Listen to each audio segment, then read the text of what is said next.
Сәлеметсіңдер ме, құрметті оқушыларым? Бүгінгі біздің сабағымыздың тақырыбы бөлшек сызықтық функция.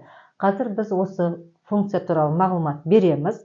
Жалпы түрде бөлшек сызықтық функция мына түрде болады. Y тең ax плюс v бөлімінде cx плюс d, яғни бөлшек сызықтық функция болу үшін бөлімінде x айнымалысы бар өрнек болу керек. Мұндағы с деп отырғанымыз нөлге тең емес. Неге? Өйткені егер с нөлге тең болса, онда бөлімінде мына жерде x-қа байланысты өрнек жоқ болып кетеді, тек тұрақты d саны қалады. Ол кезде біздің функциямыз сызықтық функция болып қалады. Ал екінші шартында a-ды тең v-ға болмау керек дейді. Неге? Бұған да бір көз жеткізіп жіберейік. Оқулығымызда осылай түрде айтқан ғой. Ал неге деген сұраққа айтқан кезде мен оны мысалмен бір түсіндірейін. Айталық, мысалы y тең не деп айтайық? X минус 2 бөлімінде 0,5 x айталық минус 1 дей салайын. Осы өрнегімізден әрі қарай түрлендіретін болсам, мына жерден алымынан 2-ні ортақ бөліп жақшаның сыртына шығарсам, бөлімінде x минус, мына жерде x-ның алдында енді бір коэффициент бар ғой, 1-ді 2-ге бөлсек 0,5 болады, балдар. Мына жерде 0,5. 0,5x минус 2 шығып кетті, 1 қалады. Бөлімінде 0,5x минус 1.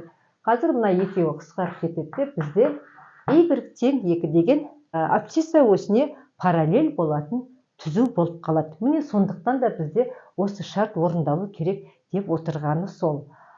Ал біз осы бөлшек сызықтық функцияның жалпы 7-ші класста біз мынандай түрдегі y тең k бөлінген x түріндегі функцияны қарастырдық. Бұл функцияның графигі гипербола болатын еді, және ол мына жердегі шартқа байланысты, егер k-ның таңбасы 10 болса, онда гиперболаның графиктері 1-ші және 3-ші ширекте болатын еді. Ал егер де k теріс болған кезде, ол кезде функцияның графигі 2-ші және 4-ші ширектерде болатын еді. Мына жерге қысқаша жазып жіберсем былай тұрды. Ал екіншісінде, мына x өсі десек, онда графиктеріміз мына тұрғыда болды. Мынау бізге жаңағы еске түсіру материалдары болып қалсын. Қазір мына бөлшек сызықтық функцияны жақсырақ түсіну үшін, балалар, мен оқулығымыздағы А тобындағы да В тобындағы есептерді қарастырған жоқпын. Өйткені ол есептерді мен өткен сабақтарда көрсеткенмін. Соған ұқсас біраз есептерді көрсеттім. Қазір біздің оқулығымыздағы С тобындағы есептен 8-де 10-шы есептен 2 есеп көрсеткім келіп отыр. 8-де 10-шы есеп, бұл есептің біріншісі. Бізге айтып тұр, берілген осы функцияның графигін салыңдар дейді. Балалар, бізде мына тұрғыда график салу қиындық келтіреді. Сондықтан біз бұл берілген функцияның графигін салу үшін мынандай берілген функцияны түрлендіру жасаймыз. Ондағы мақсатымыз не? Қазір қараймыз. Яғни мына түрге келтіру ғой, мына түрге келтіру керек. Ол үшін, яғни алымында x болмау керек деген сөз ғой, соған келтіру керек. Ол үшін біз былай жасайық. Мына 2-ні жақшаның сыртына шығарып жіберген кезде, жақша бөлшектің бөлімімен қысқарып кететін жағдайды қарастыруымыз керек. Демек 2x болса, минус 4 деп жазсақ, мына жерден қазір 2-ні жақшаның сыртына шығарсақ, x минус 2 жақшаның ішінде қалады, бөлімінде. Сондықтан да плюс 4 және минус 4 деп аламыз. Өйткені бізде болмайды ғой, минус 4-ті жазсақ, берілген функциямыздың мәні өзгеріп кетеді. Біз ондай жасай алмаймыз. Яғни бір санды қосып алып тастадық деген сөз. Ештеңе өзгеріс болған жоқ. Әрі қарай, мына жерден 2-ні шығарып жібереміз. Сол кезде x минус 2 қалады. Жақшаның ішінде бөлімінде x минус 2 және плюс 4 қалып тұр. Мынау бір бөлшек ортақ бөлімге келтіріліп тұрған деп түсінеміз. Әрі қарай осы бөлшекті қазір ажыратып жазамыз. 2x минус 2 бөлімінде, жақшаны жазсақ та болады, жазбасақ та болады. Мен жазып кеткесін жаза салып жатырмын. Бөліміне x минус 2. Осы жерде мына x минус 2 мен x минус 2 қысқарып кетеді. 2 плюс 4 бөлінген x минус 2. Біздің бағанағы мына түрдегі функциямыз ықшамдалып y тең 4 бөлу x. Мына жеріне былай жатып қояйын, орындарын ауыстырғанда ештеңе өзгермейді ғой. 4 минус x бөлімдегі бірінші жазып плюс 2-ні мына түрде жазайын. Міне мына функцияның графигін салу бізге әрине оңай.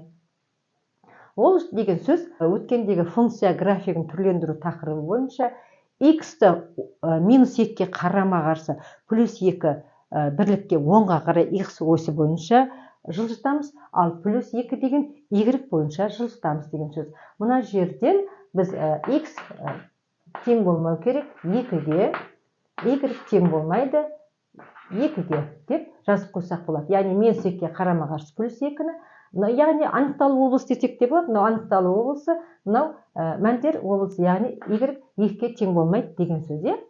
Қазір график салуға кірсек, ол үшін қазір біз асимптоталар ғой, x тең 2-ге тең және y тең 2-ге болатын горизонталь, вертикаль асимптоталар салып алайық. Кесте құрамыз. Қазір кестені мен мына жерге әуелі кесте құрып алсақ екен, балдар, біз былай жасап жіберейікші. Мына жерге былай қылып x, y дейікті. Біздің мына функциямыз бар ғой, y тең 1 бөлінген x. Мынау біздің орысша оригинал немесе түп нұсқадағы функциямыз дейміз. Осыған графигін мәндерін бойынша қазір беріп алайық. 1 берсең 1, яғни x-қа 1 берсең 1-ді 1-ге бөлеміз. X-қа 2 берсең 2-ден 1 болады. X-қа айталық неше берейік? 4 берсек 4-ден 1 болады. 4-ден 1. Енді осы сандардың бұлай 2-ден 1-ді x-қа берсек, онда y-ге 2 болады.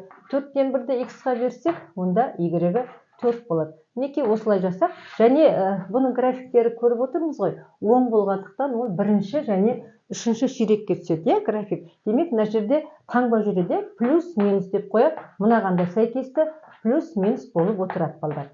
Қазір берген кезде мәндері бізде плюс-минус болып бірінші және үшінші ширекте болатындағын көрсетіп қояйық. Қазір мен үшінші бөлікті бос қоям, оғанда қазір біз жазамыз. Қазір енді біз y-ке мінекей 2 нүкте жаңағы 10-ға қарай жүреміз, соны біз вертикаль асимптота дейміз.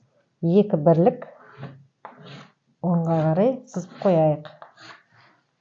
Және y-пен де 2 нүкте жоғарыдан x-ке параллель жүргізіп қояйық. Бұл бізде көлденең асимптота дейді, немесе горизонталь асимптота дейді математика тілінде. Вертикаль асимптота, горизонталь асимптота 2. Мына жерде де 2, мына жерде де 2. Осыны аңғарамыз.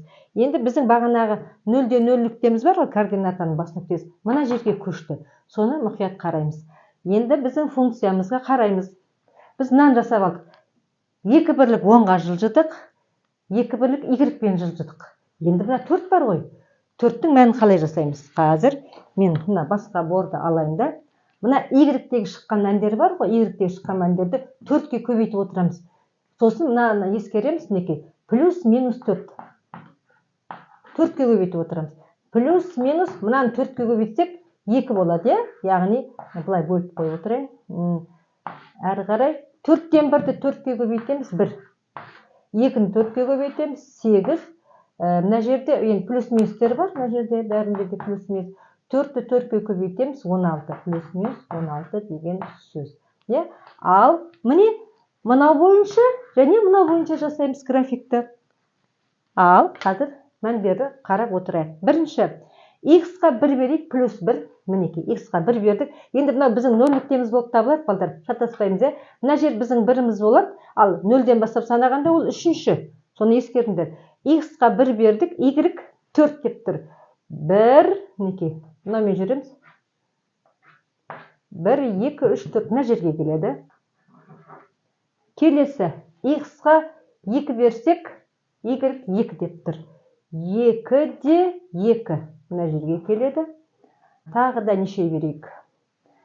4-ден 1 деп тұр.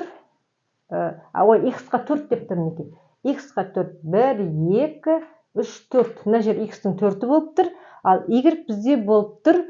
4-де, мына жер 4-ден 1 еді ғой, 4-ден 1-ді 4-ке көбейтті 1 болып тұр. Сонда 1 мына жер болып тұр, неке? Енді осы нүктелерді біз бастырып жүргізейік. мынау біздің бірінші тармағымыз. Ал енді екінші тармақ бар ғой, ол мына жаққа түседі. Түсінікті ғой, иә? Мінекей екінші жаққа түседі. Енді осылардың минустары шығып отырады ғой. Түсінікті ғой. Минус 1 бергенде, мына жер біздің минус 1 болады ғой. Минус 1 бергенде минус 4. 1, 2, 3, 4 мына жаққа келеді ғой, иә? Енді мына жерден сосын 2 бергенде, минус 2 бергенде, минус 2. 2-де 2 мына жерге келеді. 2-де 2 мынаның қақ ортасына келеді екен ғой. Минус 2 плюс 2, иә? Сосын тағы да мына жақта бізде 4 бергенде 1, 2, 3, 4. 4 бергенде бізде мына жерге 1-ге келеді, иә? Осыны былай бастырайық.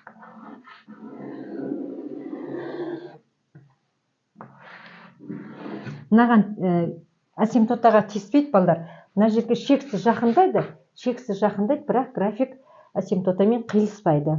Мінекей мынау біздегі берілген y-тен 2x бөліміндегі x-2 функциясының графигі. Міне біз осылай салдық. Келесі осы С тобындағы тағы 8-де 10-шы есептің үшіншісін қарастырамыз. Бұда енді жаңағы есепке қарағанда сәл өзгешелігі модульмен беріліп тұр. Мен өткен сабақтарда айтқанмын, модульмен берілген функцияның графигін қорқудың керегі жоқ. Алдыменен модульді алып таста, бітті. Сосын ең соңында модульге ораламыз. Оған дейін модульді алып тастаймыз. Олай болатын болса, біз мына функцияны түрлендірейік, иә? Біздің бұл функциямыз мына түрде. Модуль жоқ деп есептейміз. 4x бөлімінде x плюс 2. Модуль жоқ деп аламыз да, әрі қарай жаңағы берілген өрнегімізді мына түрде график салу қиын болғандықтан біз 4-ті ортақ көбейткіш жақшаның сыртына шығарғанда, жақшаның ішінде x плюс 2 қалатындай қыламыз ғой. Сол кезде бізде 8 болу керек мына жерде. 4 шығарғанда 8-дің де 2 қалатындай. Және 8-ді қосамыз, 8-ді аламыз. Әрі қарай 4 жақшаның сыртына шығарып жіберейік мынаны. X плюс 2 қалады. Бөлімінде x плюс 2.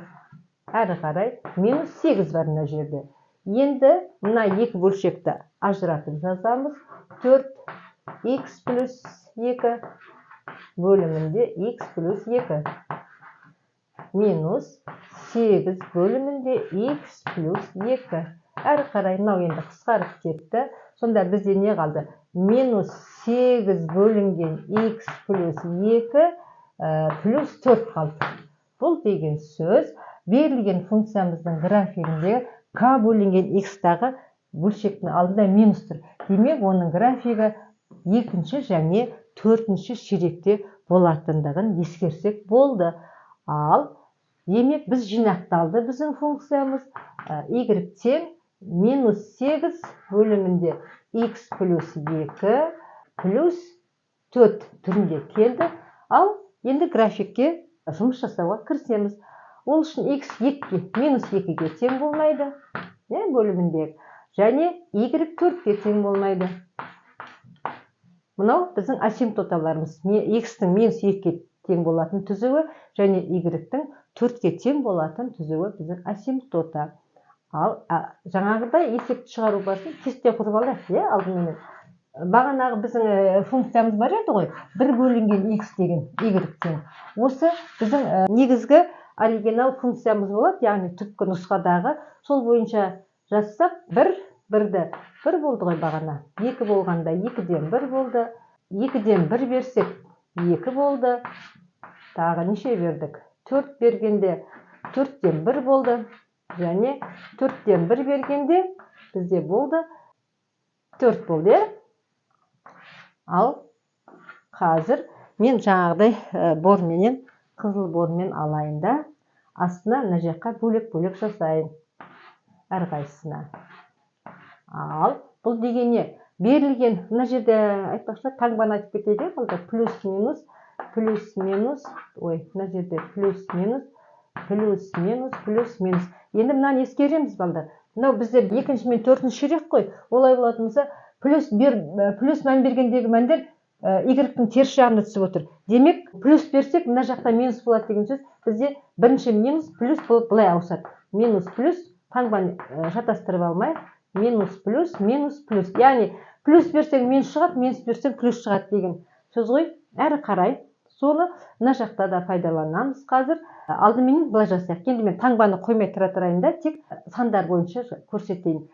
8 бірлік y осымен жоғары созылады деген сөз. Демек, мына коэффициенттердің бәрін 8-ге көбейтіп отырамыз деген сөз. Мына жердегі y-тегі таңбалар қалады ғой.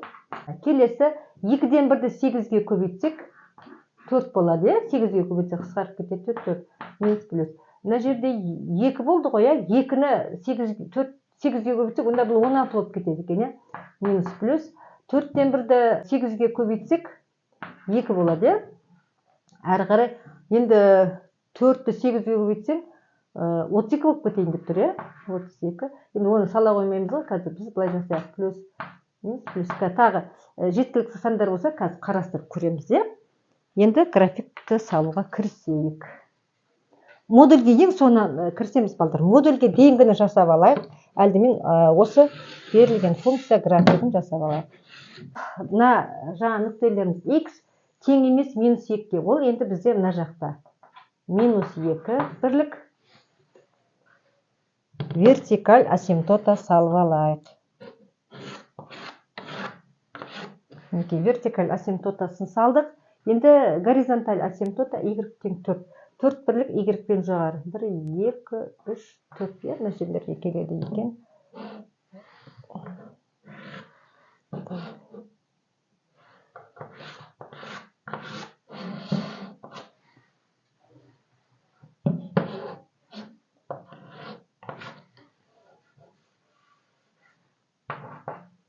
Ал мына жерге 4 деп белгілеп қояйық. Бұл неден ғой? Y бойынша, ал x-і мына жерде минус 2 көрініп тұр, жақсы. Енді біздің балдар жаңағы графигіміз мына 0-ден 0-ліктеміз мына нүктеге көшті. Соны ескерсеңдер болды. Қазір график салғанда мынау болады. Біздің мына екінші ширегіміз болып қалып, мынаның іші 4-ші ширек болып қалады. Ал мәндерімізді беріп бастайық. Бірінші, x-ға плюс 1 бердік, y болды минус 8. X-ға плюс 1. Енді біздің біріміз мына жақ болады ғой, мінекей. Плюс 1 бердік, минус 8. Мына жаққа қарағанда 4-еу, тағы да 4-еу жүреді. 1, 2, 3, 4-еу. Мына жерге келеді ғой сонда. Бірінші мына жерде болады бір нүктеміз. Енді екінші нүкте әрі қарай. X-ға неше берейік? Плюс 2 бердік, y-іміз минус 4. X-ға плюс 2 бердік, y-іміз, мынау біз енді x-іміз ғой, мінекей қараңдар. X-қа неше беріп тұрмыз? X-қа 2 бердік, мына жерден 2 бердік, X-қа y-іміз болды 4 дейді. 1, 2, 3, 4, мына жерге келеді, координатаның бас нүктесіне келеді екен, балдар. Әрі қарай енді неше дейік? Мынаны қойып көрейікші. X-қа 4 берейік, X-қа 1, 2, 3, 4. Мына жақтан 4 деп есептейміз, 4 берейік, y-іміз болады 2 деп тұр, y болады 2. Мына жерге келеді сонда. Y-іміз болды минус 2. Мына жерге келеді. Ал мына жер бізде плюс 2 ғой. Плюс 2, бірақ мына жерден санағанда, мына жақтан санағанда 1, 2, 3, 4. Мына жерден санағанда минус сияқты болып тұрады ғой бізге. Минус 2 сияқты болып тұрады. Түсінікті ғой, Енді осы нүктелерді бастырып гиперболамызды салайық.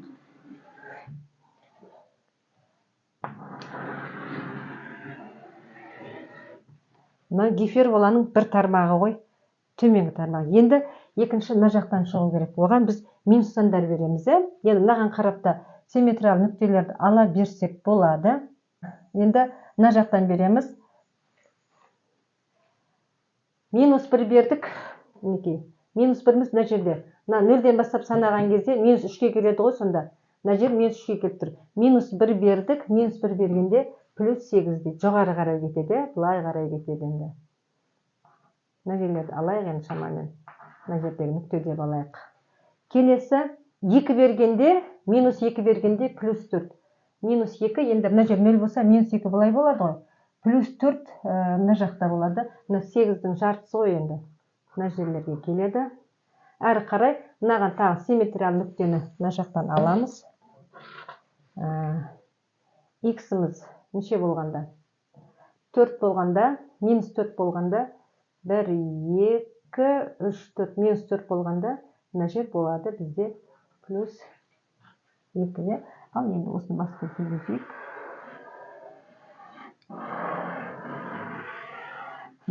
Бұл біздің модулі жоқ функциямыз, балдар. Модулі жоқ функциямыз. Енді барып модульге көшеміз. Y тең, жаңа бағана функциямыз модульге алайық. 8x плюс 2 плюс 4. Ал оқушылар енді бізде модульмен жұмыс істейміз ғой. Модульмен жұмыс істегенде өткенде біз айттық сабағымызда, мына 0 нүктесінен x осінің төмен жағында график бар ғой, мына жақта график. Осыған симметриялы график саламыз жоғары қарай. Яғни 1-де, мына жер 4 болып тұр ғой, 1-де 4 жоғары қарай кетеді, мына жерге келеді сонда. Біздің графигіміз мынаған симметриялы кетеді мінекей.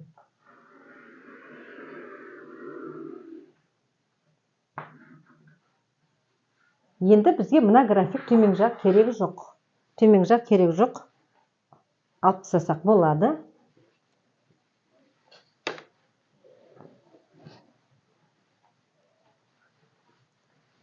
Бізге енді мына төмен жақтың қажеті жоқ, сондықтан мен бұл жақты алып тастаймын. Біздің графигіміз мына түрде болады. Мынау 2 тармақ, мына төмен тармақты жоғары қарай көтердік. Бұл біздегі берілген бастапқы 4x бөлімінде x плюс 2 модульдегі функциясының графигі. Осымен, құрметті оқушылар, біздің бүгінгі сабағымыз аяқталды. Біздің сабақтарымыз ұнаса арнаға тіркеліп, өздерің пікірлеріңді қалдырыңдар. Біздің келесі сабағымыз өте қызықты тақырып. Бүткіл осы өтілген тақырыптардың барлығын қорытындылап, функцияны зерттеу деген тақырыпты өтетін боламыз. Тақырып өте керемет. Сабақты жіберіп алмаңыздар. Келесі сабақта кездескенше.